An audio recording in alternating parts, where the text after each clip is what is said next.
ओम नमो भगवते वासुदेवाय। ओम नमो भगवते वासुदेवाय।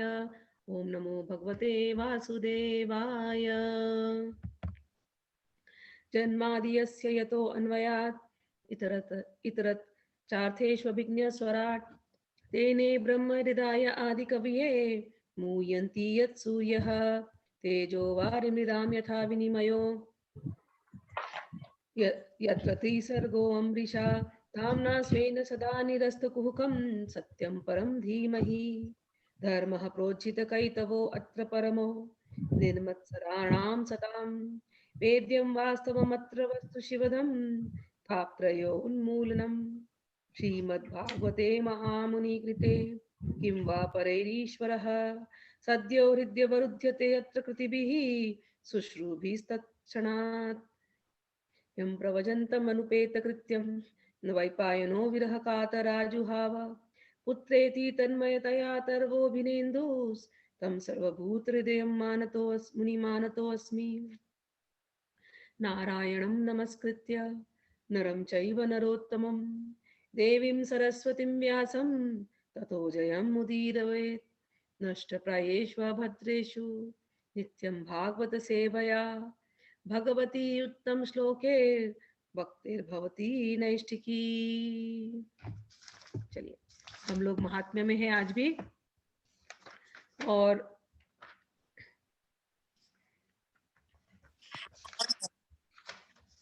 कल हम लोगों ने, आप लोगों को याद होगा, नारद जी गए थे बद्री विशाल और वहां पर उनकी मुलाकात सनकादियों से हुई थी, चारों कुमारों से हुई थी। और सनकादि ने उनको देखा और कहा कि क्या हो गया नारद जी, आप परेशान लग रहे हैं, क्या बात है? आप तो आसक्ति रहित हैं। आसक्ति रहित मुनि को वो परेशान नहीं होते। तो मैंने आप लोगों से कहा था कि नारद मुनि जैसे जो संत हैं, जो महात्मा हैं, नारद तो खैर भगवान के ही मन है, ठीक है ना। तो ये लोग परेशान अगर होते हैं तो ये हमारे जैसे परेशान नहीं होते। कोई संत को आप देखो परेशान होते हैं तो हमारे जैसे परेशान नहीं होते कि हमारी इच्छा नहीं पूरी हो रही है, हमारा काम में बाधा आ रही है, नौकरी ठीक से नहीं चल रहा है, बच्चा नहीं सुन रहा है, ऐसी परेशानियां इनको नहीं होती। हम लोग आसक्ति में है तो हमको परेशानियां होती है, इनको नहीं होती। तो इनको क्या परेशानी होती है? ये क्यों दुखी होते हैं? ये पर दुख दुखी होते हैं। संसार में जब सब लोग परेशान हैं, बहुत दुखी होते हैं जब सब लोग, तो उनको देख करके इन संतों के दिल में करुणा पैदा होती है। वो करुणा दुख के जैसा दिखाई देता है, लेकिन उनको बड़ी करुणा होती है कि कैसे लोगों का उद्धार किया जाए। सभी लोग सुधर सकते हैं, सभी लोगों का जीवन बड़ा आनंदमय हो सकता है। उसका होने का सबसे सरल उपाय इनको दिया जाए। ये सच्चिदानंद विग्रह श्री कृष्ण के साथ जुड़ जाए तो बस इनका उद्धार हो जाएगा, इनके जीवन में आनंद ही आनंद जाएगा। तापत्रय जिस भी तापों से तप रहे हैं सबका विनाश हो जाएगा। तो संतों की का प्रयास यही होता है कि जीवों को भगवान के साथ जोड़ दे, उनके अंतःकरण की शुद्धि हो जाए। तो ये प्रकट करने के लिए अब जो लीला हो रही है, आज की जो लीला होने वाली है, ये चीज प्रकट करने के लिए लीला की गई है। मैंने कल ही आपसे कहा था, जब हम स्टोरीज पढ़ते हैं कई बार, because we are living in a modern world, कई बार इंटेलेक्चुअली जब हम इन स्टोरीज को सोचते हैं तो लगता है क्या लिख रहे हैं, क्यों ऐसे कैरेक्टर्स को लिखा गया है। Sometimes you won't understand what is happening, but पहले ही इस चीज को एस्टैब्लिश किया गया है कि हमको हंस बनना है। जब भी हम स्टोरीज को पढ़ें, कुछ बातें हमारे समझ में नहीं आएंगी तो उसको साइड में कर देना, जो सार उससे मिलता है उसको ही लेना। मॉरल ऑफ द स्टोरी ये हमको अप्लाई करनी है। ओके, चलिए। तो नारद जी ने कल कहा उनसे, सनकादियों से, कि मैं पृथ्वी पर आया था और यहाँ पर Pushkar, Prayag, Kashi, Godavari, all the way till Rameswaram, मैं वहां तक गया। मैं ये सोच रहा था कि यहाँ पर शांति होगी, लेकिन मुझे पता चला कलयुग अब आ गया है भगवान के जाने के बाद, और इसलिए सत्य, तप, दान, शौच ये सब अब खत्म हो गया है।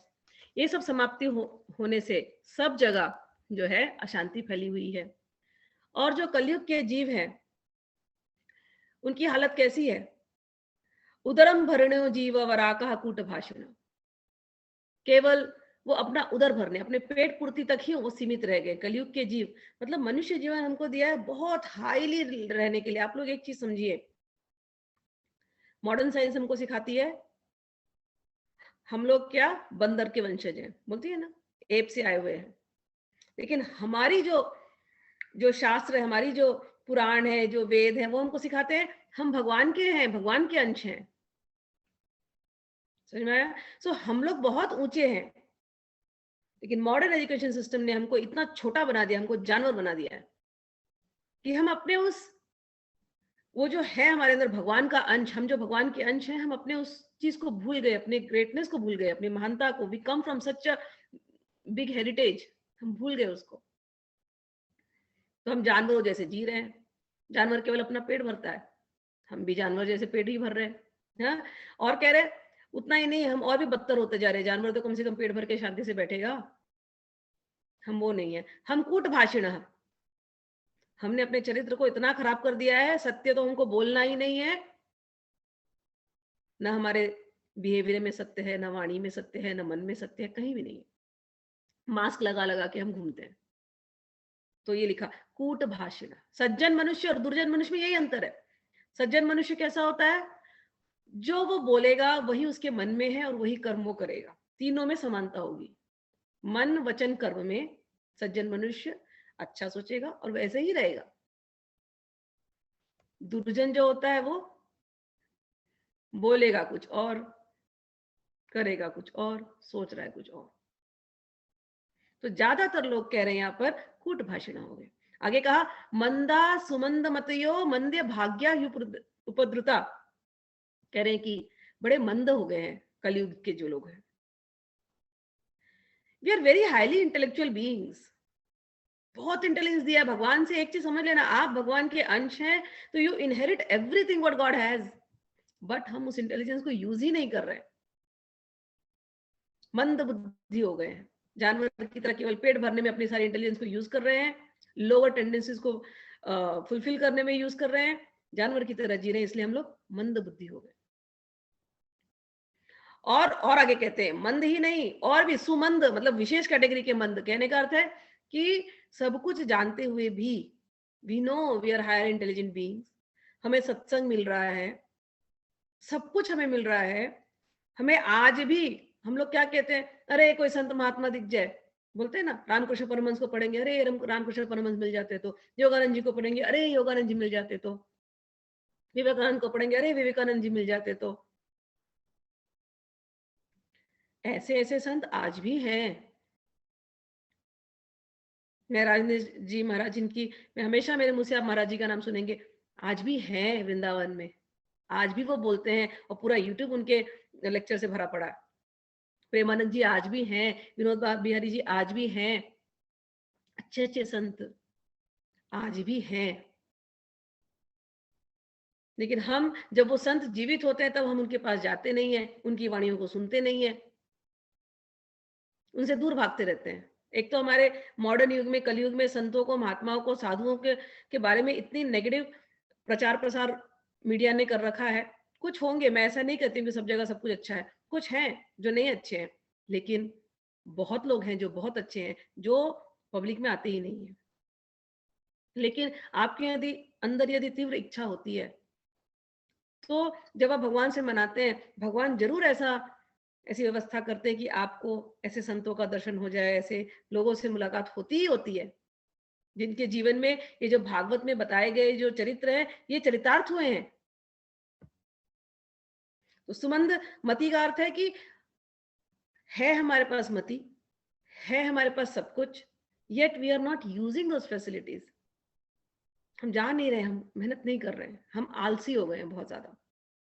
और इसी आलसी की वजह से क्या हो गया है, मंद भाग्य, हमारा भाग्य भी उतना नहीं खुल रहा है। अरे मनुष्य जीवन में हम कितने ऊंचे उठ सकते हैं, हम शरीर देवता कैटेगरी तक ले जा सकता है, इतना ही नहीं है, आपको गोलोक धाम, भगवान के धाम तक ले जा सकता है। फिर भी we are so unfortunate, we choose to go around बार बार हमको शरीर बदल के, बार बार हमको तकलीफ के अलग अलग योनि में तकलीफ लेने की आदत पड़ गई है और हम लेना चाहते हैं। तो इसको कहते हैं मंद भाग्य, कि अपने भाग्य को हम सुधार ही नहीं रहे। और मंद होने की वजह से, सुमंदमती होने की वजह से, मंद भाग्य होने की वजह से हमारे जीवन में नाना प्रकार के उपद्रव है जो हम झेल रहे हैं। ये चारों कनेक्टेड है। मंदा मंद आलसी, अगर हम अपना आलस छोड़ दे, अपना प्रमाद छोड़ देना, पहला वाला एक्टिव हो जाए स्पिरिचुअल लाइफ में, तो बाकी का सब ठीक हो जाएगा। आपका भाग्य भी ठीक हो जाएगा, आपको सत्संग भी मिल जाएगा, और जीवन के जो उपद्रव है उनसे आप ऊपर उठ जाएंगे। तो ये हमारे जीवन की जो हालत है, ये जाकर के नारद मुनि बता रहे हैं। आगे बोलते गए कि बहुत सारे साधु संत यहाँ दिखाई देते हैं आजकल। बोला उन्होंने, संतो विरक्ता है, विरक्त दिखाई दे रहे हैं, विरक्त, लेकिन पाखंड निरता, पाखंड करे जा रहे हैं। सपरिग्रह, उनको उतना ही अटैचमेंट है परिवार में। तो नारद जी ने ये चीज देखी, ऐसा नहीं है कि नारद जी ने नहीं देखा कलयुग में क्या हो रहा है। तरुणी प्रभुता के शाल को बुद्धिदायका, कह रहे कि घरों में स्त्रियों का राज चल रहा है, और जो साले हैं वो एडवाइजर हो गए हैं, कन्याओं की बिक्री हो रही है, और सभी कुछ लोभ में सभी लोग लोभी हो रहे हैं। यहाँ पर योगियों की कमी हो गई है, सिद्धों की कमी हो गई है, ज्ञानियों की कमी हो गई है। साधन जितने हैं वो इस समय इफेक्टिव नहीं हो रहे हैं कलयुग में। बहुत सारे पथपाथ है, ध्यान मार्ग, योग ज्ञान मार्ग, योग मार्ग, लेकिन वो सब कुछ जो इफेक्ट देना चाहिए वैसा इफेक्ट इस समय कलयुग में नहीं दे रहे हैं। क्यों? क्योंकि मंदा सुमंदा, मंद गतियो, मंद भाग्या, ऐसे ऐसे कलयुगी जीव हो गए। इसीलिए उनके अंदर सत्यम नास्ति। क्यों नहीं साधन फल दे रहे हैं? सत्यम नास्ति, ये कहा उन्होंने। सत्यम नास्ति तपः शौचम दया दानम न विद्यते। कोई भी साधना को फलित होने के लिए number one thing, be truthful, be truthful in your character, be truthful in your speech. सत्य में जीना सीखिए, सत्य के बिना होने वाला नहीं। वाणी में भी सत्य, वाणी में भी शील, मन में भी सत्य, मन में भी शील, कर्म में भी सत्य, कर्म में भी शील। ना अगर हम सत्य के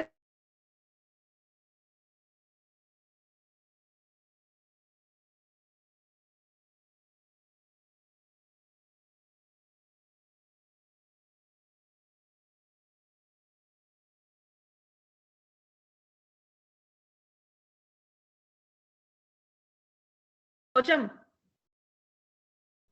सत्य, सत्य, जब सत्य होगा तभी तपस्या फलित होगी। शौचम, मन में क्लीनलीनेस, वाणी में क्लीनलीनेस, किसी को हर्टफुल वर्ड्स मत कहें, झूठ मत बोले, गॉसिप नहीं करे, रूमर मॉन्गरी में नहीं जाए, ज्यादा संसारी वार्ता में न जाए, सफाई रखें मुंह की, शरीर की सफाई रखें, भगवान की तरफ ले जाएं उसको, मन की सफाई रखें, मन में अच्छी बातें सोचें। ये सब जब करेंगे, फिर हम जब दान करेंगे कि दूसरे का भला हो। दान बहुत तरीके के दान है, मैंने हम लोग गीता पढ़े थे तो गीता पे चर्चा किए थे दान के ऊपर भी। अन्न दान है, ज्ञान दान है, सुबह से लेकर रात तक हम दान कर सकते हैं, बहुत कुछ है हमारे पास दान करने के लिए। ये चीज नहीं है हमारे जीवन में, इसीलिए कोई भी साधन इस समय फलित नहीं हो रहे। तो ये नारद जी कह रहे थे, और फिर कहते कहते उन्होंने कहा, मैं बहुत दोष देखे मैंने कलयुग में। फिर मैं विचरण करते करते यमुना जी में के पास गया। यमुना जी के पास मैंने सोचा वहां कुछ अच्छा दिखेगा, क्योंकि भगवान कृष्ण ने सारी लीला यहीं की थी। तो यमुना जी के पास उन्होंने क्या देखा, एक तरुणी युवती थी और उसके साथ उसके 2 पुत्र थे। वो दोनों पुत्र बड़े बीमार से लग रहे थे, दुबले पतले, और एक तरुणी बड़ी दुखी रोई जा रही थी, और इसकी सेवा में बहुत सारी सुंदर स्त्रियां लगी थी। वो कौन थी उसके ऊपर हम अभी चर्चा करते हैं। महात्म्य का बालोवाच, श्लोक नंबर 42। मैं ज्यादा श्लोक आज नहीं पढ़ूंगी, मैं अर्थ ही पढ़ूंगी, क्योंकि ये स्टोरी हम लोग फॉरवर्ड ले जाएंगे जल्दी आज।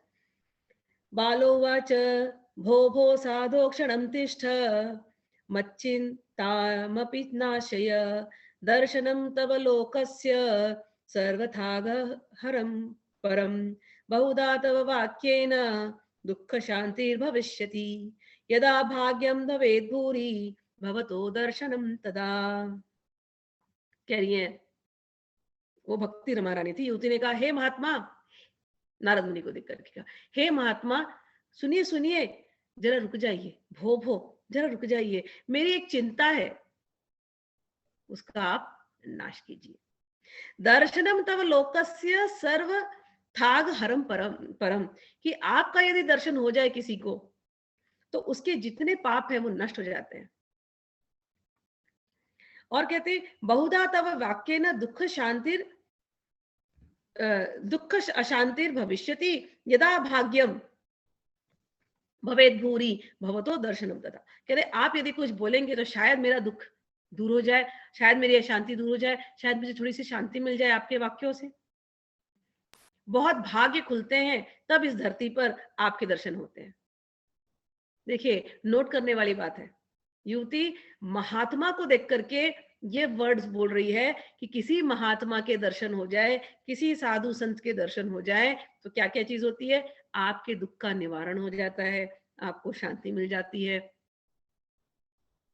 और बड़े बड़े भाग्य से, किसी का भाग्य का उदय होने जब होता है ना, उदय होने का टाइम जब आता है, तब उसको महात्मा के दर्शन होते हैं।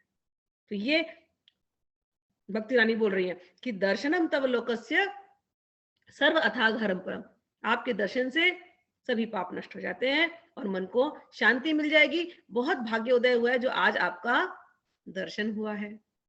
आगे नारद जी कहते हैं, तब मैंने उस स्त्री से पूछा, देवी तुम कौन हो, ये दोनों पुरुष तुम्हारे कौन होते हैं, और तुम्हारे पास ये कमल लेनी देवियां कौन है, तुम हमें विस्तार से अपने दुख का कारण बताओ।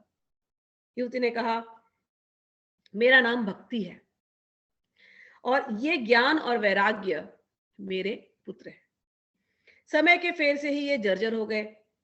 ये देवियां गंगा जी आदि नदियां हैं, ये सब मेरी सेवा करने के लिए ही आई हैं। इस प्रकार साक्षात देवियों के सेवा द्वारा सेवित होने पर भी मुझे सुख शांति नहीं है। तपोधन, आप ध्यान करके मेरा वृत्तांत सुनिए। मेरी कथा वैसे तो प्रसिद्ध है, फिर भी उसे सुनकर आप मुझे शांति प्रदान करें। मैं द्रविड़ देश में उत्पन्न हुई, साउथ में द्रविड़, कर्नाटक में बढ़ी, कहीं कहीं महाराष्ट्र में सम्मानित हुई, किंतु गुजरात में मुझको बुढ़ापे ने आ घेरा। वहां घोर कलयुग के प्रभाव से पाखंडियों ने मुझे अंग भंग कर दिया। चिरकाल तक यह अवस्था रहने के कारण मैं अपने पुत्रों के साथ दुर्बल और निस्तेज हो गई। अब जब से मैं वृंदावन आई, तब से पुनः परम सुंदरी स्वरूपवती नवयुवती हो गई हूं, किंतु सामने पड़े हुए ये दोनों मेरे पुत्र थके मांदे दुखी हो रहे हैं। अब मैं यह स्थान छोड़कर अन्यत्र जाना चाहती हूँ। ये दोनों बूढ़े हो गए हैं, इसी दुख से मैं दुखी हूँ। मैं तरुणी क्यों और ये दोनों मेरे पुत्र बूढ़े क्यों? हम तीनों साथ साथ रहने वाले हैं, फिर भी यह विपरीतता क्यों? होना तो यह चाहिए कि माता बूढ़ी हो और पुत्र तरुण। जैसे अभी ये स्टोरी पढ़ रहे ना, तो भक्ति महारानी प्रकट हो गई। हम लोग जो बुद्धिजीवी लोग हैं, जब ऐसे स्टोरीज पढ़ते हैं तो भक्ति महारानी प्रकट कैसे हो सकती है, ऐसा आता है ना मन में, personification. But this is how the stories have been written in Bhagavatam. मैंने एक चीज नोट किया, बहुत ज्यादा इंटेलेक्चुअली जब इसको एनालाइज करने जाती थी मैं, तो जब ये ऐसे ऐसे प्रकट हो जाते थे ना, सब personified, everything is personified here. धर्म भी पर्सोनिफाइड हो जाता है बैल के रूप में, आगे अब पढ़ेंगे। पृथ्वी पर्सोनिफाइड हो जाती है गाय के रूप में। ऐसे बहुत जगह सब कुछ आपको लगे everything is becoming alive and everything is becoming a person. तो बड़ी मुश्किल होती थी पहले समझने में कि जब ऐसे सुनते थे तो लगता बस हो गया, अभी नहीं सुनना। लेकिन धीरे धीरे मुझे रियलाइज हुआ, सुनते सुनते सुनते और लोगों से भी, कि इस प्रकार का रूपक देने से जो लोग ज्यादा बुद्धिजीवी नहीं है उनको भी ये कहानियां समझ में आने लगी। तो व्यासदेव ने बहुत बड़ी बात की है, मतलब रूपक दे दे करके इसको एक कथानक, एक स्टोरी के रूप में प्रेजेंट किया है। और स्टोरीज में भक्ति को भी एक फॉर्म दे दिया, वैराग को भी एक फॉर्म दे दिया, ज्ञान को भी एक फॉर्म दे दिया, तो बड़ी आसानी से वो स्टोरी चलती है। और जिसको ज्यादा इंटेलेक्चुअली, लॉजिकली, वेदांतिक इंटरप्रिटेशन नहीं करना है, उसको भी ये कहानी समझ में जाएगी। साधारण जन साधारण को समझ में आ जाए बात, इसीलिए ये सारी लीलाएं यहाँ पर इस प्रकार से दर्शाई गई हैं जन कल्याण के लिए। हम सबके अंतःकरण की शुद्धि होनी चाहिए। भागवत पढ़ करके सभी के अंतःकरण, हु आर सिंपल जो केवल स्टोरी समझ सकते हैं, हु आर इंटेलेक्चुअल जो उसके गूढ़ रहस्यों को समझ सकते हैं। कठिन नहीं होना चाहिए सब्जेक्ट। स्पिरिचुअलिटी जिसको हम प्रैक्टिस करते हैं, मैं बार बार कहती हूँ, चाहे आप गीता पढ़ो चाहे ये पढ़ो, बहुत कठिन नहीं होना चाहिए, इतना सिंपल होना चाहिए कि सभी के समझ में आ जाए, सभी के समझ में आ जाए।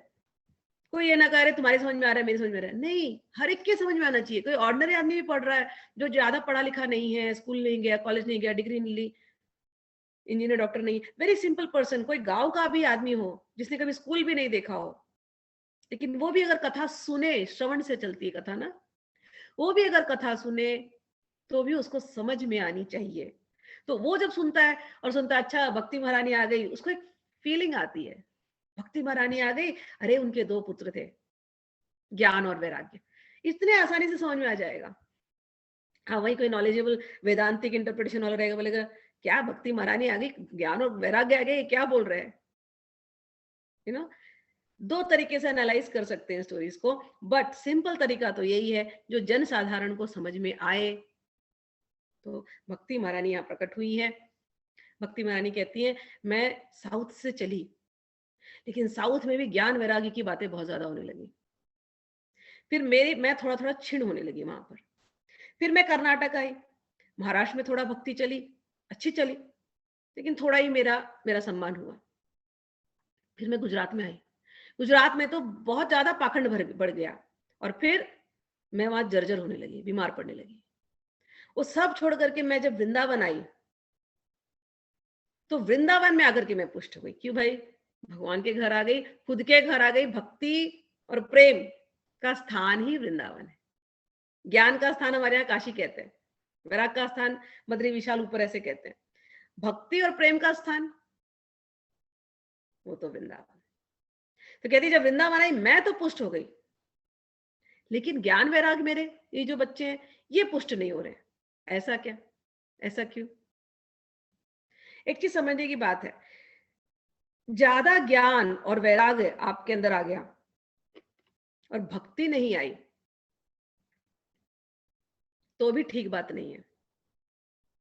तो वो जो कह रही है साउथ में मैं थी लेकिन मैं वहां पुष्ट नहीं हुई, द्रविड़ देश से चली वहां पुष्ट नहीं हुई, क्योंकि बहुत ज्यादा ज्ञान की बातें होने लगी, बहुत ज्यादा वैराग की बातें होने लगी, भक्ति की बातें वहां होती नहीं इतनी, तो इसलिए मैं पुष्ट नहीं हुई। और आगे कहते कर्नाटक में बड़ी, सब जगह बड़ी, लेकिन भक्ति की इतनी बात कहीं नहीं होती थी। तो ज्ञान वैराग पुष्ट हो रहे हैं लेकिन भक्ति पुष्ट नहीं हो रही है, तो भी इनकम्प्लीट है। अच्छा, केवल भक्ति पुष्ट हो रही है, जैसे वृंदावन आई, भक्ति तो बढ़ती जा रही है, लेकिन उसके साथ साथ यदि मनुष्य में ज्ञान और वैराग्य नहीं पैदा होता तो भी बात नहीं बन रही है। किसी के अंदर अगर ज्ञान वैराग, कोई अगर ज्ञानी बन रहा है, धीरे धीरे भक्ति उसके अंदर प्रकट होगी होगी। भक्ति इज द बेस।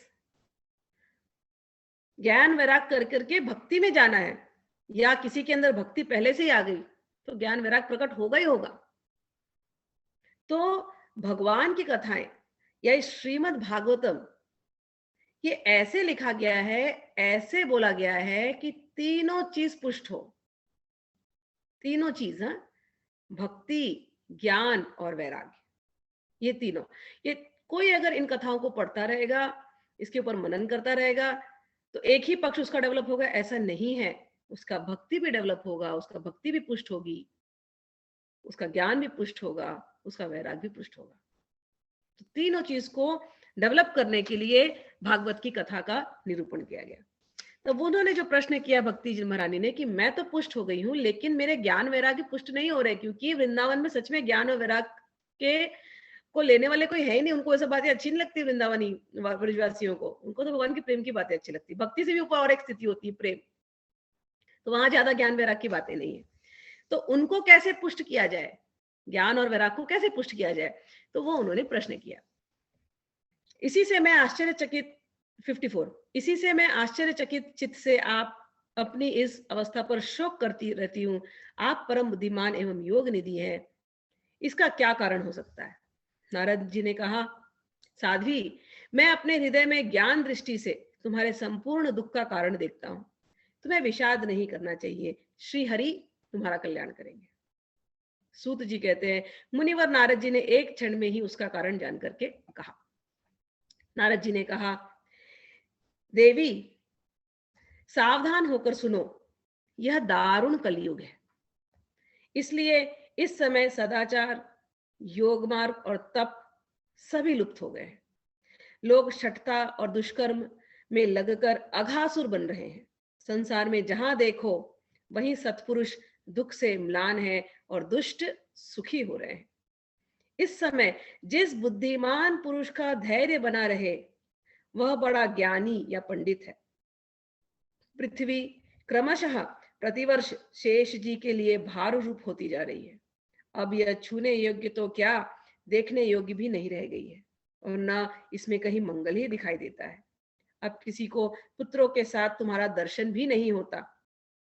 विषय अनुराग के कारण अंधे बने हुए जीवों से उपेक्षित होकर तुम जर्जर हो रही हो। कि लोग, ये स्टेटमेंट बहुत इंपॉर्टेंट है, विषय अनुराग के कारण क्यों भक्ति पुष्ट नहीं हो रही है, क्यों ज्ञान पुष्ट नहीं हो रहा है, क्यों वैराग्य पुष्ट नहीं हो रहा है? क्योंकि लोग भक्ति भी कर रहे हैं केवल अपने विषयों की पूर्ति के लिए, to satisfy their sense gratification. हम मंदिर जाते हैं, लोग अनुष्ठान करते हैं, क्यों करते हैं? उसके पीछे का फल जो लिखा रहता है वो पाने के लिए। नौकरी में प्रमोशन हो जाए, नौकरी मेरी अच्छी हो जाए, मैं एक घर खरीद लूं, मैं एक गाड़ी खरीद लूं। आप बताइए उनको, वो अनुष्ठान करने के लिए बड़े प्यार से करेंगे सारे अनुष्ठान। तो जब हम सारे भक्ति के जो जो जो मार्ग बताया गया है उससे केवल सेंस ग्रेटिफिकेशन के लिए अगर यूज कर रहे हैं तो भक्ति से वो ज्ञान और वैराग्य पुष्ट नहीं होने वाला, तीनों ही पुष्ट नहीं होंगे। वो उन्होंने बात कही कि विषय अनुराग के कारण अंधे बने हुए जीवों से उपेक्षित होकर तुम जर्जर हो रही थी। 60वां, वृंदावन के संयोग से तुम फिर नवीन तरुणी हो गई हो, अतः ये वृंदावन धाम धन्य है जहां भक्ति सर्वत्र नृत्य कर रही है। परंतु तुम्हारे इन दोनों पुत्र का यहाँ कोई ग्राहक नहीं है, इसलिए इसका बुढ़ापा छूट नहीं रहा। यहाँ इनको कुछ आत्म सुख की प्राप्ति, भगवत स्पर्श जनित आनंद की प्राप्ति होने के कारण ये सोते सोते से जान पड़ते हैं।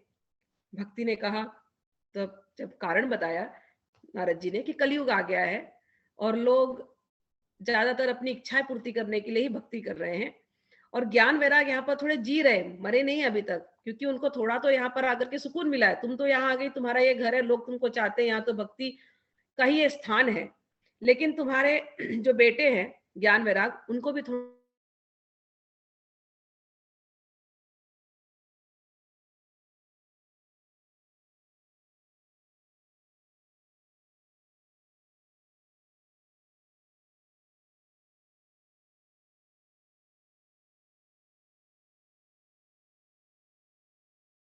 ऐसे देखा जाता है। मुने, मेरा यह संदेह दूर कीजिए, आपके वचनों से मुझे बड़ी शांति। 2-3 सेंटेंस चले गए थे स्मिता जी। हाँ, बोलती हूँ। भक्ति ने कहा, भक्ति ने पूछा कि हे नारद जी, ठीक है आप बोल रहे हैं कलयुग आया इसीलिए ये सब कुछ हो गया, लेकिन परीक्षित महाराज, आप लोग याद रखना, परीक्षित जी ग्रैंडसन ऑफ अर्जुन, परीक्षित महाराज के सामने कलयुग आया था। ये कथा आएगी जब हम लोग मेन कथा में घुसेंगे।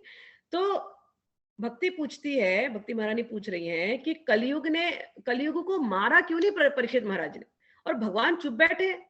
इतना अधर्म हो रहा है कलयुग में, भगवान चुप कैसे बैठे हैं श्रीहरि?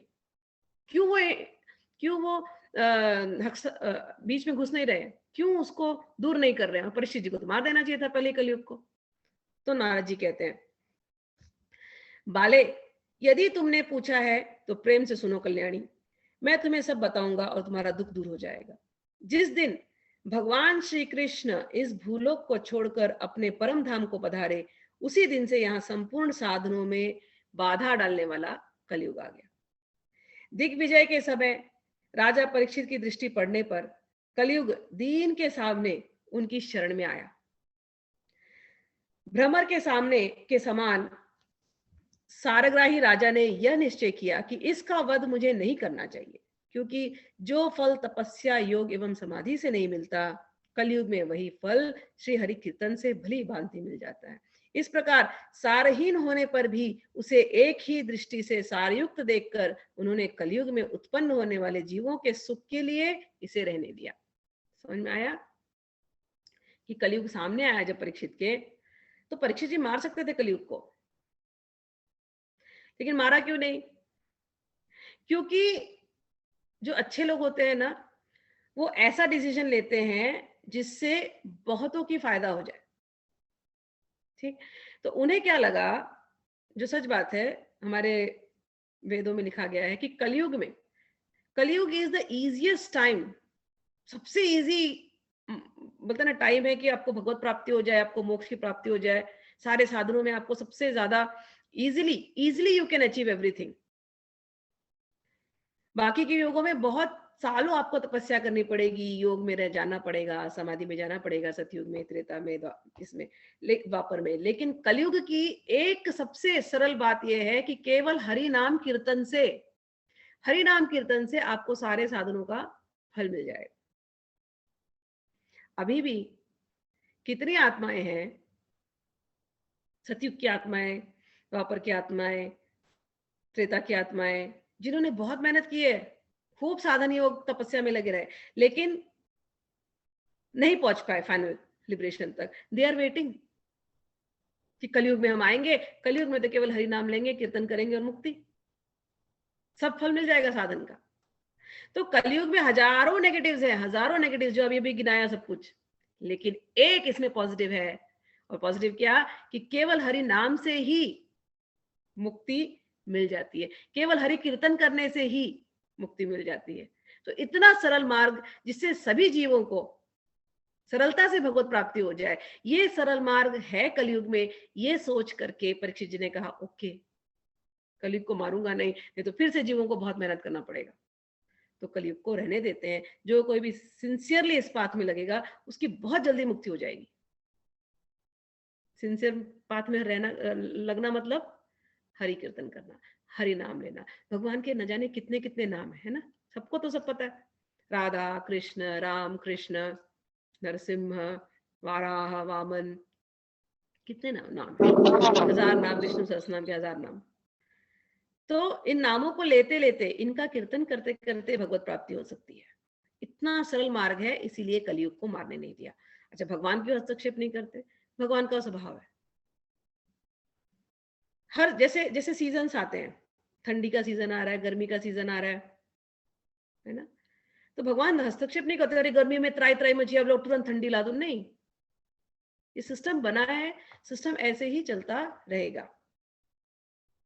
उस सिस्टम में भी भगवान ने, हर सिस्टम में, हर सीजन में, हर युग में भगवान ने अलग अलग विधियां दी हैं जिससे जीव अपना कल्याण कर सकता है। तो कलयुग को जो टाइम दिया है, कलयुग उतने टाइम रहेगा, उसके बाद फिर सतयुग आएगा। ये सीजन कैसे चलता जाएगा। लेकिन कलयुग में भगवान ने, कलयुग में बहुत मतलब है, तबाही हर जगह है, लेकिन कलयुग में भगवान का नाम दे दिया उन्होंने, सबसे सरल मार्ग दे दिया। तो बोला सभी लोग बोलते ना, होलसेल में मुक्ति अगर किसी को चाहिए तो होलसेल में मुक्ति हो सकती है कलयुग में, केवल हरि नाम संकीर्तन से। कांग्रीगेशनल चैंटिंग, सब लोग मिल मिलकर चैंटिंग करो, जहां जाए बैठे चैंटिंग करो, कीर्तन करो, जोर जोर से कीर्तन करो, दैट्स इट, पवित्र हो जाओगे तुरंत। इतना सरल मार्ग है। चलिए, तो 69, इस प्रकार सारहीन होने पर भी उसे एक ही दृष्टि से सारयुक्त देखकर उन्होंने कलयुग में उत्पन्न होने वाले जीवों के सुख के लिए इसे रहने दिया। इस समय लोगों के कुकर्म में होने के कारण सभी वस्तुओं का सार निकल गया है और पृथ्वी के सारे पदार्थ बीजहीन भूसी के समान हो गए हैं। ब्राह्मण केवल अन्न धनादि लोभवश घर घर एवं जन जन को भागवत की कथा सुनाने लगे हैं, इसलिए कथा का सार चला गया। तीर्थों में नाना प्रकार के अत्यंत घोर कर्म करने वाले नास्तिक और नारकी पुरुष भी रहने लगे। We see all this happening, है ना, गंगा में भी हो रहा है, गंगा किनारे भी होता है, ऋषिकेश में भी होता है, बहुत कुछ होता है, गलत बात नहीं होना चाहिए, हो रहा है। लेकिन ये कलयुग में है, कलयुग का प्रभाव है कि अच्छी चीजें भी हैं, उसमें से भी उसका जो अच्छा गुण, उसका जो अच्छा सार है वो निकल गया है। इसलिए तीर्थों का भी प्रभाव जाता रहा। जिनका चित्त निरंतर काम क्रोध महान लोभ और तृष्णा से तपता रहता है, वे भी तपस्या का ढोंग करने लगे हैं। इसलिए तप का भी सार निकल गया। मन पर काबू न होने के कारण तथा लोभ दंभ और पाखंड का आश्रय लेने के कारण एवं शास्त्र का अभ्यास न करने से ध्यान योग का फल मिट गया। पंडितों की यह दशा है कि वे अपने स्त्रियों के साथ पशु की तरह रमण करते हैं। उनमें संतान पैदा करने की ही कुशलता पाई जाती है। मुक्ति साधन में वे सर्वथा अकुशल हैं। तो पंडित को हम लोग बहुत रिस्पेक्ट देते हैं, लेकिन पंडितों को जो ज्ञान दिया गया उसको वो अप्लाई नहीं कर रहे हैं। वो भी उनका ज्ञान केवल किस लिए कि उनको धन मिल जाए और फैमिली उनकी चलती रहे। धीरे धीरे आप देखेंगे कि पंडित जो हैं वो भी नहीं इतने रहेंगे, क्योंकि कलयुग में उनको वो दान दक्षिणा कम मिलती है, लोगों को इतनी भक्ति है नहीं। और मैंने देखा है पंडित लोग जो है फिर अपने बच्चों को सिखाते हैं, वो पंडिताई जो सिखानी चाहिए, जो चलती है पीढ़ी दर पीढ़ी, वो खत्म हो जाती है। उनके बच्चे भी फिर इंजीनियर बनते हैं, डॉक्टर बनते हैं, फॉरेन कंट्रीज आते हैं, फिर everything is gone, slowly slowly it is gone. तो पंडिताई भी कम हो रही है। तो ये जो मेन जो सार था, ब्राह्मण जो होते थे, उच्च कोटि के ब्राह्मण का काम ही था केवल ब्रह्म को का चिंतन करना, ब्रह्म का चिंतन करना, फिर ब्रह्म की बातें करना। ब्राह्मण उसको भूल गया है, ब्राह्मण भी च्युत हो गए हैं। ब्राह्मण तो मन से, कर्म से, खान पान से, हर चीज में शुद्ध होता था। लेकिन कलयुग में ब्राह्मण केवल नाम के हो गए हैं। कहीं भी शुद्धता नहीं है, कहीं भी शुद्धता नहीं, सब जगह खत्म। खान पान दूषित हो चुका है, बातें दूषित हो चुकी है, जो जिस तरीके से धन कमा रहे हैं वो धन दूषित हो चुका है। सबका सार कलयुग में निकल चुका है। वही यहाँ पर ये कह रहे हैं कि मुक्ति साधन में भी सर्वथा अकुशल है। संप्रदाय अनुसार प्राप्त हुई वैष्णवता भी कहीं नहीं देखने आती। इस प्रकार जगह जगह सब वस्तुओं का सार लुप्त हो गया है। यह तो इस युग का स्वभाव ही है, इसमें किसी का भी दोष नहीं। इसी से पुंडरीकाक्ष भगवान बहुत समीप रहते हुए भी सब सह रहे हैं। तो भगवान सबके कम करीब है, भगवान इस कलयुग में भी है, भगवान सब देख रहे हैं, लेकिन भगवान को यह भी पता है ये कलयुग का स्वभाव है, इसलिए भगवान हस्तक्षेप नहीं कर रहे हैं। हाँ, सबको दे दिए विधि जरूर। अगर विधि नहीं देते तो भागवत क्यों आती, क्यों परीक्षित को बैठाते, क्यों सुखदेव जी के साथ बुलवाते। श्रवण, कथा के श्रवण से मुक्ति हो सकती है, ये परीक्षित जी महाराज ने कलयुग में करके दिखाया है और सुखदेव जी ने बताया है। एक सरल रास्ता है हम सभी के लिए। मान लिया कि ध्यान योग नहीं हो सकता, मान लिया कि ब्राह्मणत्व खत्म हो गया, मान लिया कि कुछ भी नहीं, मतलब we are not that perfect right now, nothing is perfect. लेकिन यदि परीक्षित जी महाराज भगवान की कथा श्रवण से मुक्त हो सकते हैं तो हम भी हो सकते हैं। ये रास्ता भगवान ने बताया। इसके लिए ये पूरा महात्म्य पद्म पुराण में बताया गया है, स्कंद पुराण में बताया गया है। अब भागवत पुराण जो है आखिरी पुराण लिखी है व्यासदेव ने जीवों के कल्याण के लिए। ठीक, तो सूत जी कहते हैं, अब सूत और शौनक का संवाद चल रहा था ना, Suta ji was telling this to Shaunak ji, ये कहानी जो चल रही थी। तो सूत जी कहते हैं, शौनक जी, इस प्रकार देवर्षि नारद के वचन सुनकर भक्ति को बड़ा आश्चर्य हुआ। फिर उसने जो कुछ कहा उसे सुनिए। भक्ति ने कहा, देवर्षि आप धन्य हैं, मेरा बड़ा सौभाग्य था जो आपका समागम हुआ। संसार में साधुओं के दर्शन से ही समस्त सिद्धियों साधुओं का दर्शन ही समस्त सिद्धियों का परम कारण है। आपका केवल एक बार का उपदेश धारण करके कयाधु कुमार प्रहलाद ने माया पर विजय प्राप्त कर ली थी। ध्रुव ने भी आपकी कृपा से ही ध्रुव पद प्राप्त किया था। आप सर्वमंगलमय हैं और साक्षात श्री ब्रह्मा जी के पुत्र हैं। मैं आपको नमस्कार करती हूँ। तो यहाँ पर नारद जी के और दो शिष्यों के बारे में भक्ति महारानी ने कहा है, हमारे अंदर और दृढ़ विश्वास आए इसलिए कि नारद जी ने कयाधु के पुत्र प्रहलाद को पेट में ही ज्ञान दे दिया था। प्रहलाद तो हमको पता ही, प्रहलाद की कहानी, प्रहलाद जी की भक्ति की वजह से नरसिंह भगवान प्रकट हुए थे। नारद मुनि ने ध्रुव जी को 5 साल की उम्र में ही भगवान की भक्ति का ज्ञान दे दिया था। और हमको पता है नारद जी की एक और शिष्य वाल्मीकि रामायण लिख डाली, हमको पता है। व्यासदेव ये है जो ये जो हम पढ़ रहे हैं व्यासदेव, वो भी नारद जी के शिष्य हैं। आगे हम जब पढ़ेंगे मेन जब चैप्टर्स में जाएंगे तो ये पूरी कथा आएगी उसके अंदर। तो भक्ति महारानी ये हमको स्मरण दिला रही है कि नारद जी अब जो करने वाले हैं, जो कहने वाले हैं, ये ऑर्डिनरी नहीं है। वो कई सतयुग से वो सबको लिबरेट करते आ रहे हैं कथा सुना सुना के भगवान की। इतनी सरल, इतना सरल ये मार्ग है। हमें लगता है कि जैसे वर्ल्ड में रहना कॉम्प्लेक्स है ना, ऐसे भगवान को पाना भी कॉम्प्लेक्स है। वर्ल्ड में रहना कॉम्प्लेक्स, आई एग्री बट भगवान को पाना बहुत सरल है कथा के माध्यम से। चलिए अब हम लोग द्वितीय अध्याय में चलते हैं। भक्ति का दुख दूर करने के लिए नारद जी का उद्योग। नारद उवाच वृथा खेदयसे बालोय अहो चिंतातुरा कथम श्रीकृष्ण चरणाम्भोजं स्मर दुःखं गमिष्यति।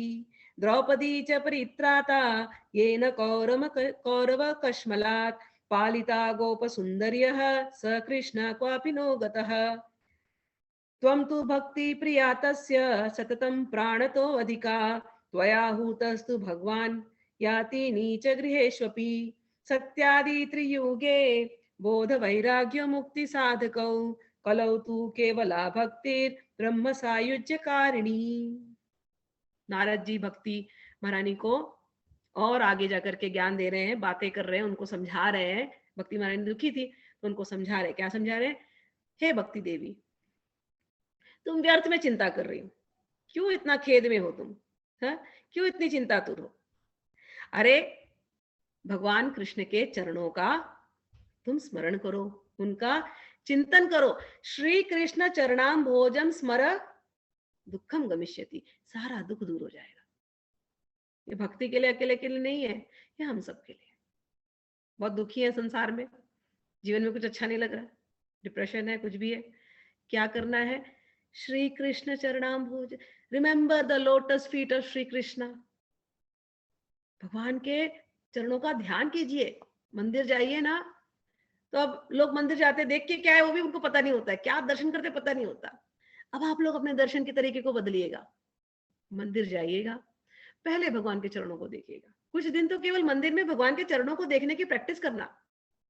दर्शन ऐसे करते हैं, चरणों को देखिए, फिर चरण से ऊपर आइए, काफ को देखिए, क्या भगवान ने पहना है, थाइस को देखिए, कमर पे जाइए, भगवान ने कैसे कपड़े पहने, कमर के पे क्या क्या ऑर्नामेंट्स डाले हैं, ऊपर जाइए, वक्षस्थल देखिए, क्या माला पहनी है, क्या भगवान के हाथों को देखिए, कितने कोमल है, कितने स्निग्ध हैं, भगवान कैसे मुरली बजा रहे हैं, भगवान की आंखें क्या है, भगवान ने क्या मुकुट पहना है। दर्शन ऐसे करते हैं। तो कह रहे हैं श्री कृष्ण चरणाम भोज, श्री कृष्ण के चरण कमल का स्मरण कीजिए। चरण कमल, कमल मैं बार बार कहती हूँ, कमल का अर्थ होता है जो आपको ठंडक दे। कमल जल में से निकलता है और कमल के पेटल सबको ठंडक देती है। किसी को बीमारी हो, बुखार हो, तो पेटल्स सर पे लगा दो, बहुत ठंडक मिलेगा उसको। तो हम लोगों को वैसे ही कलयुग की बीमारी हो चुकी है, हम वैसे ही तप रहे हैं कलयुग में, तो हमको भी वो कमल पेटल चाहिए। वो कमल पेटल क्या है? अरे अपने माथे को भगवान श्री कृष्ण के चरण कमल में लगा दो, ठंडक मिल जाएगी माथे को और पूरे शरीर को और सब मन को और चित्त को, सब जगह ठंडक ही ठंडक मिल जाएगी। ऐसे तो भगवान के चरण कमल हैं, इतने सुंदर भगवान के चरण कमल है, कोमल कोमल, नीले नीले। तो यदि दुख को शांत करना है, सॉल्यूशन क्या? माथे को टिका दो भगवान श्री कृष्ण के ठंडे ठंडे, मुलायम मुलायम, कोमल चरणों पर, सारा दुख भाग जाएगा। फिर कहते हैं, अरे जिन्होंने कौरवों के अत्याचार से द्रौपदी की रक्षा की थी और गोप सुंदरियों को सनाथ किया था, वे कृष्ण कहीं थोड़ी चले गए? बड़ी बात है। लोग बोले कृष्ण कहाँ है? कृष्ण कहीं नहीं गए। नंबर 1 चीज याद रखना, कृष्ण हमेशा हृदय में। नंबर 2, कृष्ण हमारे मन में है। गीता में हम पढ़ते हैं, इंद्रियों में मैं मन हूं। कृष्ण हमारे मन में है, कृष्ण हमारे हृदय में है। इतना ही नहीं है, कृष्ण का एक नाम है ऋषिकेश, यानी इन इंद्रियों के जो मास्टर, जो मालिक है।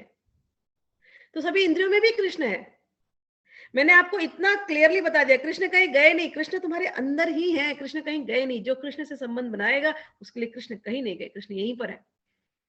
और वृंदावन, वहां तो कृष्ण हमेशा ही है। ऐसी कौन सी चीज है जहां कृष्ण नहीं है? सभी में तो कृष्ण है ना। तो कृष्ण कहीं गए थोड़ी। जिन्होंने द्रौपदी की रक्षा करी, जिन्होंने गोपियों को भी शांति दी, उनको सनाथ किया, वो कृष्ण कहीं गए नहीं है। फिर भक्ति को याद दिला रहे हैं कि देखो भक्ति महारानी, तुम भक्ति हो और सदा उन्हें प्राणों से भी प्यारी हो। तुम्हारे बुलाने पर तो भगवान नीचों के घर में भी चले जाते हैं। जहां भक्ति पूर्वक भगवान को याद किया जाता है, भगवान वहां पर पहुंच ही जाते हैं। सत्य, त्रेता और द्वापर, इन तीनों युगों में ज्ञान और वैराग्य मुक्ति के साधन थे। किंतु कलयुग में तो केवल भक्ति ही ब्रह्म सायुज्य मोक्ष की प्राप्ति कराने वाली है। कलौ तू केवला भक्तिर ब्रह्म सायुज्य कारिणी। यह सोचकर ही परमानंद चिन्मूर्ति भगवान ज्ञान स्वरूप श्री हरि ने अपने सत्स्वरूप से तुम्हें रचा है। तुम साक्षात श्री कृष्ण चंद्र की प्रिया और परम सुंदरी हो। एक तरफ हमको कहते हैं नारद जी, जब हमें पढ़ रहे हैं, इस पे मनन करेंगे कि कृष्ण तो कहीं गए नहीं है। तो कृष्ण कहीं गए नहीं है तो हम कृष्ण को पाए कैसे? कृष्ण को पाएंगे भक्ति के माध्यम से। भक्ति तो भगवान की सबसे प्रिय है। भक्ति के पीछे पीछे भगवान कहीं भी आ सकते हैं, है ना। साक्षात श्री कृष्ण चंद्र की प्रिया है भक्ति। ठीक है, आगे कहते हैं, एक बार जब तुमने हाथ जोड़कर पूछा था कि मैं क्या करूं, तब भगवान ने तुम्हें यह आज्ञा दी थी कि तुम मेरे भक्तों का पोषण करो।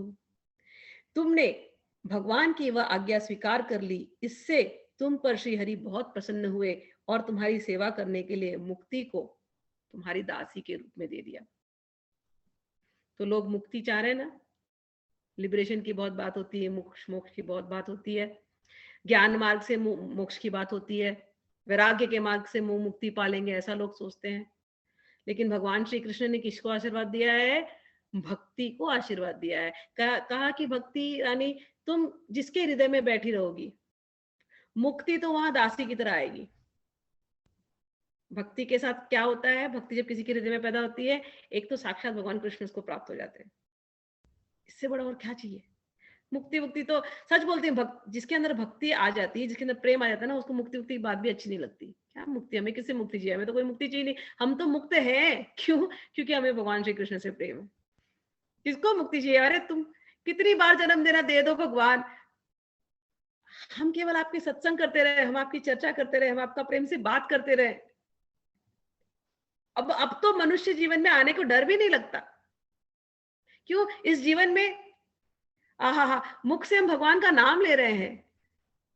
भक्तों की तो स्थिति ऐसी हो जाती है, वो बोलते हैं भगवान तुमको नरक में भी रखना है ना हमको, अब हमें चिंता नहीं है, नरक में भी रहेंगे, लेकिन इतना कर देना भगवान कि नरक में भी सत्संग होता रहे।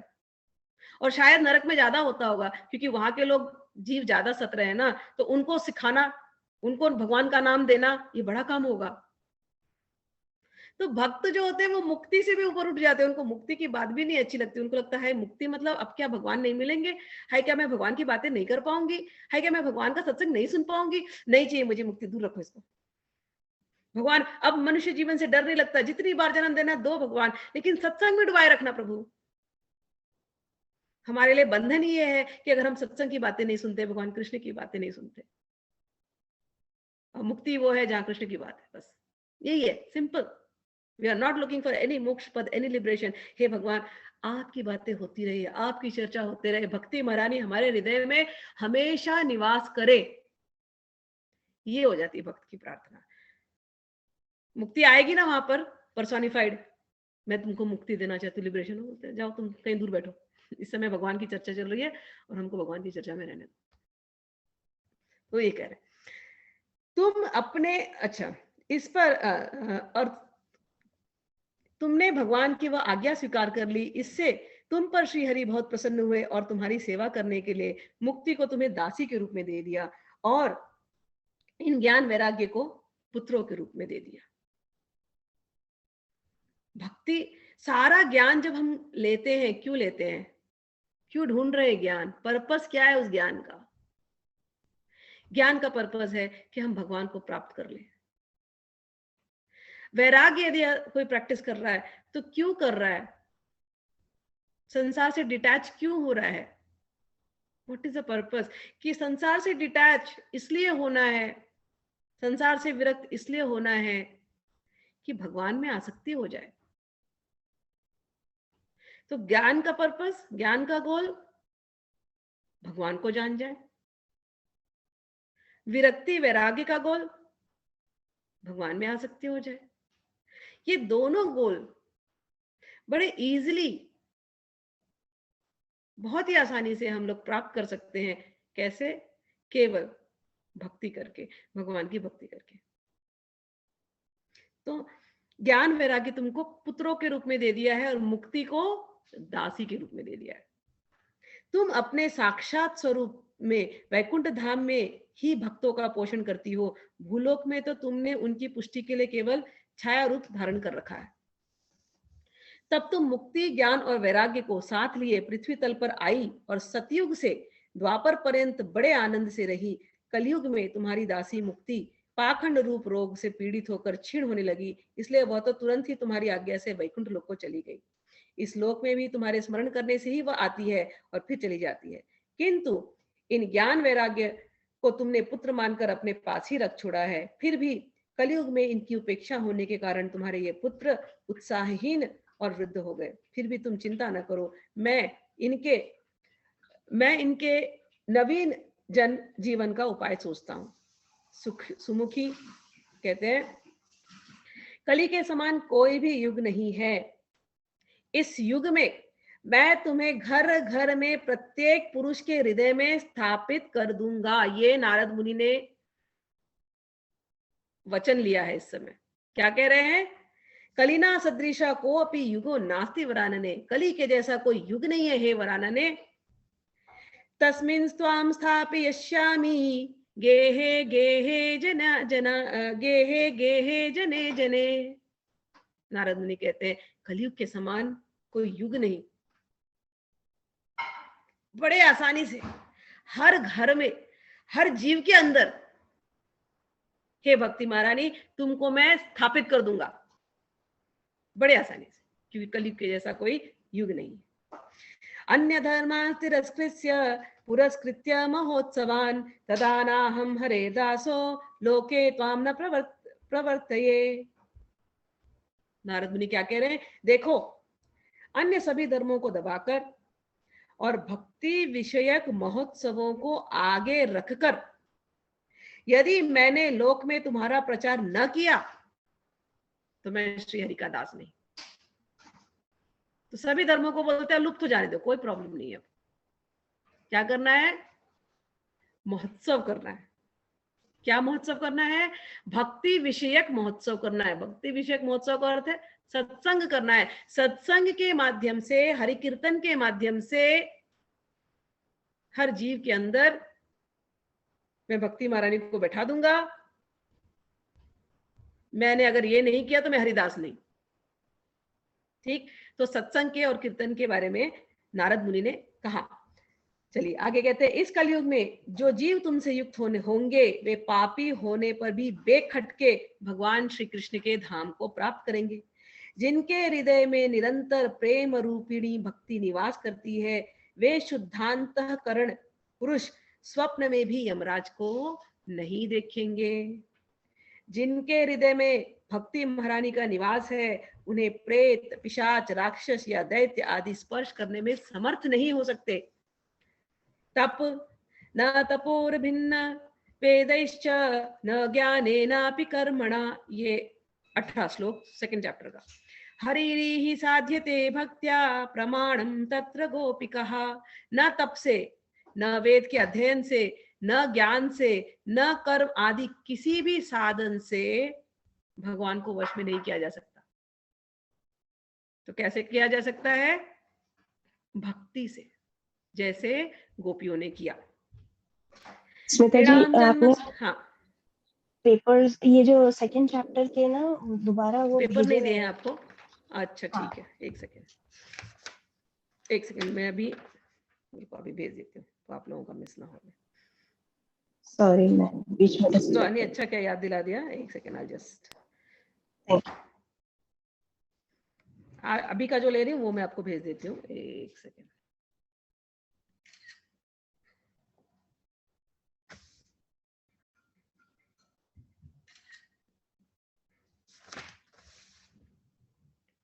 You have to send from 6th श्लोक onwards in chapter 2.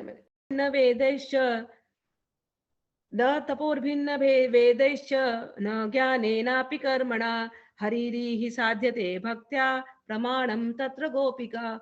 न तप से, न वेद से, न ज्ञान से हरि को साध्य सकते हैं। हरि को साध्य केवल भक्ति से कर सकते हैं, जैसे गोपिकाओं ने किया था। ऋणाम जन्म सहस्रेण भक्तो प्रीति ही जायते कलौ भक्तिर भक्त्या कृष्ण पुरस्थितः।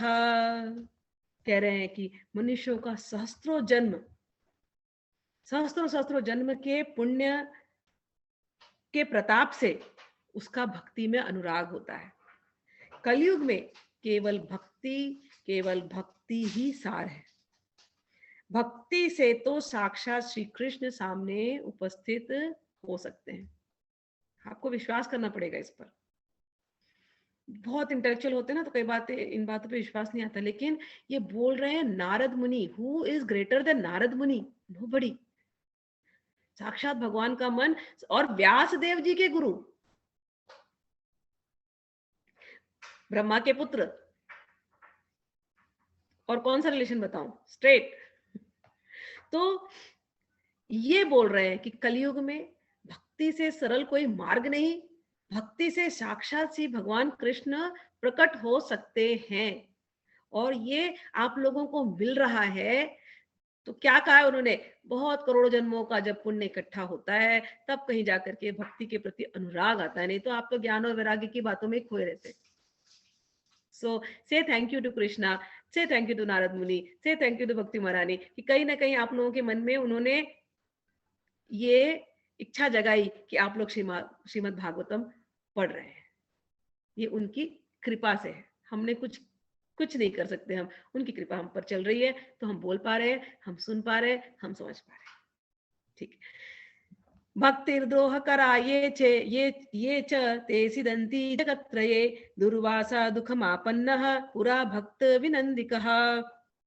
अलम व्रतैरलम तीर्थैर अलम योगैरलम मखैः अलम ज्ञान कथालापैर भक्तिर एकैव मुक्तिदा। कहते हैं कि जो लोग भक्ति से द्रोह करते हैं वे तीनों लोकों में दुख ही दुख पाते हैं। पूर्व काल में भक्त का तिरस्कार करने वाले दुर्वासा ऋषि का बड़ा कष्ट उठाना पड़ा था। एक महाराजा अम्बरीश की कहानी है जो हमने भगवत गीता में पढ़ी थी। आगे के स्कंद में वो कहानी और डिटेल में हम लोग पढ़ेंगे।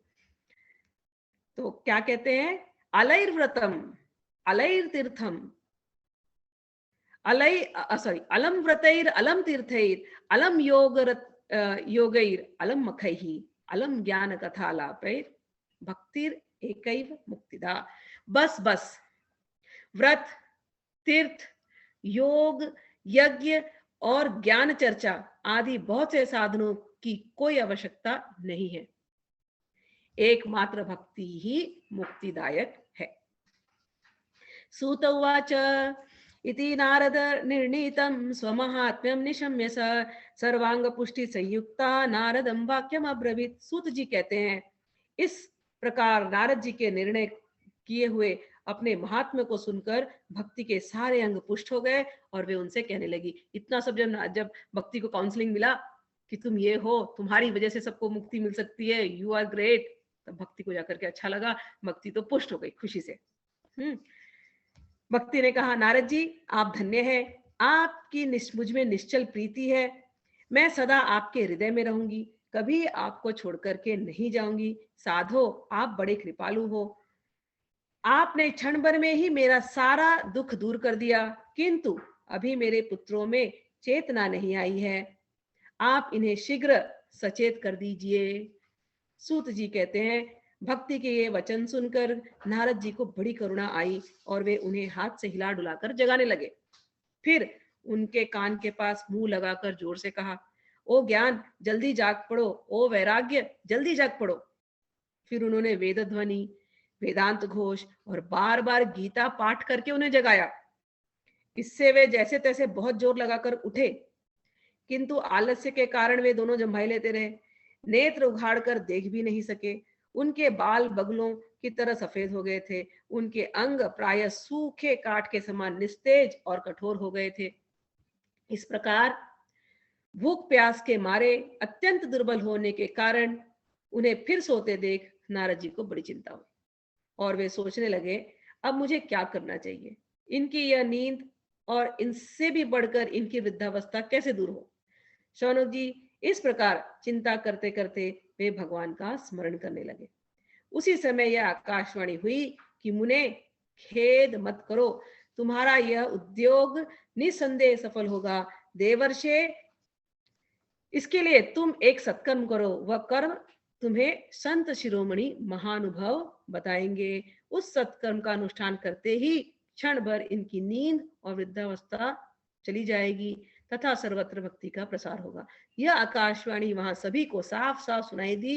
इससे नारद जी को बड़ा विस्मय हुआ और वे कहने लगे, मुझे तो इसका कुछ आशय समझ में नहीं आया। तो आकाशवाणी क्या हुई?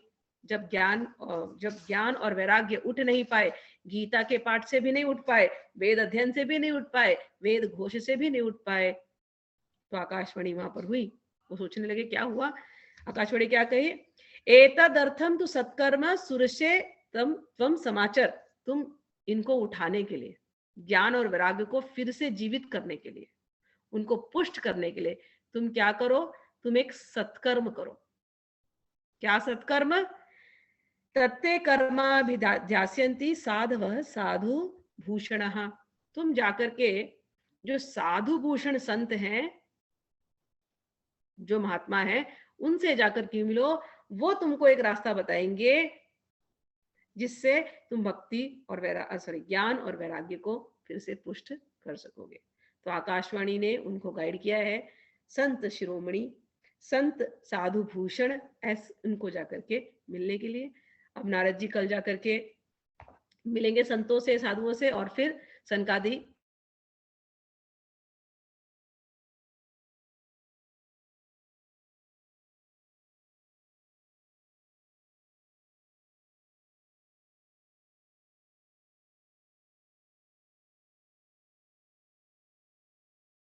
सनकादि के बाद आपकी आवाज नहीं आई। कथा यहाँ पर हम लोग समाप्त करते हैं। सनकादि के बाद आपकी आवाज नहीं आई। सनकादि मिलेंगे, मैंने कहा कल सनकादि के दर्शन होंगे हम लोगों को, और यहीं पर हम लोग आज कथा समाप्त करते हैं। किसी को कोई भी प्रश्न होगा please write it to me, और क्वेश्चन आंसर सेशन में हम लोग उसको ले लेंगे। चलिए, हरि बोल। आगे की कथा नेक्स्ट वीक। चलिए, हरि बोल। Thank you. हरि बोल। हरि बोल, हरि हरि बोल, बोल। थैंक यू हरि स्मिता बोल, जी, थैंक हरि यू सो बोल, much. Hari thank you very बोल, हरि बोल। हरि बोल।